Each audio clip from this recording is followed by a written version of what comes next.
3 commits vanished from a shared feature branch after a teammate squashed and force-pushed. The remote had 1 squashed commit instead of 11, and nobody knew why. Let's break down Git Squash Commits. Combine multiple commits into one, how it works, and the exact mistake behind that failure. Squashing combines multiple commits into one clean commit. It is the standard pre-PR operation that transforms messy development history into a single meaningful commit that answers what changed and why. There are 3 main ways to squash in Git: interactive rebase, Git merge squash, and Git reset, soft followed by a new commit. Interactive rebase is the most flexible. You pick which commits to fold together, reorder them, or even drop them entirely. Interactive rebase is the surgical tool. Git rebase I-head-n opens an editor showing the last n commits. Change pick to squash, or S, on any commit to fold it into the one above it. Fixup, or F, squashes without keeping the commit message, useful for minor fixes. Here's a quick example.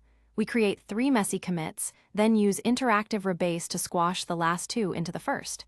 After the rebase, we have 1 clean commit. When merging a feature branch, Git merge squash feature branch takes all commits from the branch and stages them as a single set of changes without creating a merge commit. You then write 1 commit message for the whole thing. Here's the merge squash workflow. Check out main, run merge squash, then commit with a single message. This is exactly what GitHub's squash and merge button does. For squashing a small number of commits on your current branch without opening an editor, Git reset is the fastest path. Move head back n commits while keeping the working directory changes staged. Here's the reset soft method. We have 3 commits, soft reset back 3, then commit once. 2 commands, no editor. Squashing is not always the right choice. Do not squash when commits are meaningful logical units, others have pulled your commits, the branch has audit requirements, or the commits will be cherry-picked.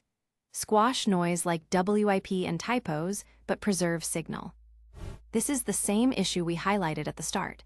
Here's exactly why that happened. 4 developers were working on the same feature branch. Developer A decided to squash their 8 commits before the PR review. While they were rebasing, Developer B pushed 3 new commits.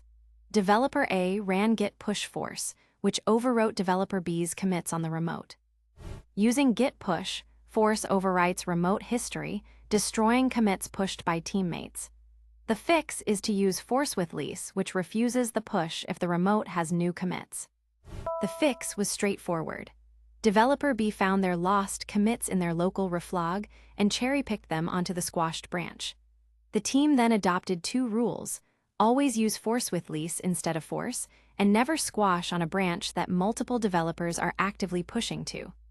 Squashing on a shared branch rewrites SHAs. If teammates have pulled the old commits, their branches diverge.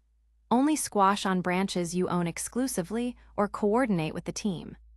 Using force blindly overwrites the remote branch, potentially destroying commits your teammates have pushed.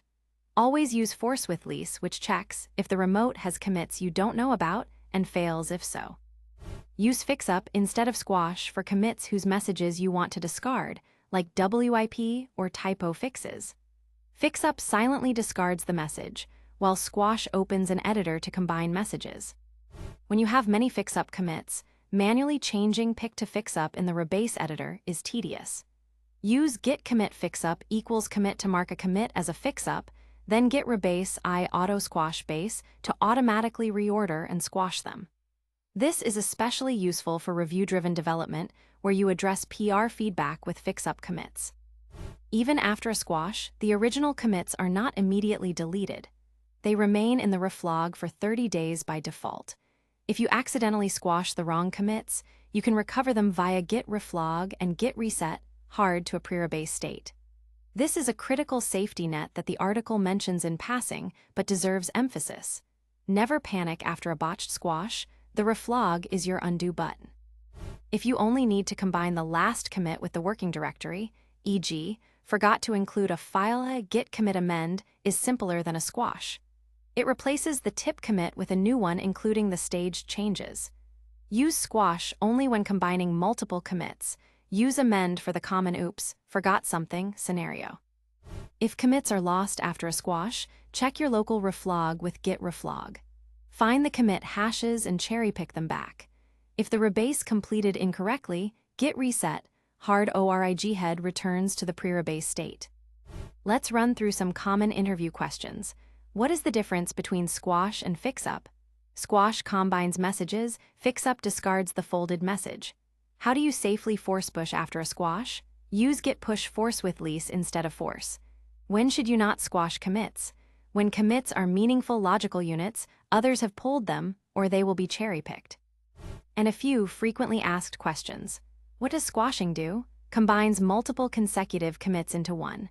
Can you squash commits already pushed? Yes, but use force-with-lease and only on your own feature branch. What is the difference between squash and fixup? Squash opens editor to combine messages, fixup discards the folded message. To recap, use interactive rebase for surgical control, merge squash for branch-level squash, and reset soft for the fastest simple squash. Always use force-with-lease instead of force, and never squash on shared branches. Ready to go deeper? Up next, Git stash. Save and restore work in progress, then Git cherry pick. Apply commits across branches, then Git reset. Hard, soft, and mixed explained. Find them all at TheCodeForge.io. Thanks for watching. The full article and code examples are covered in detail at TheCodeForge.io.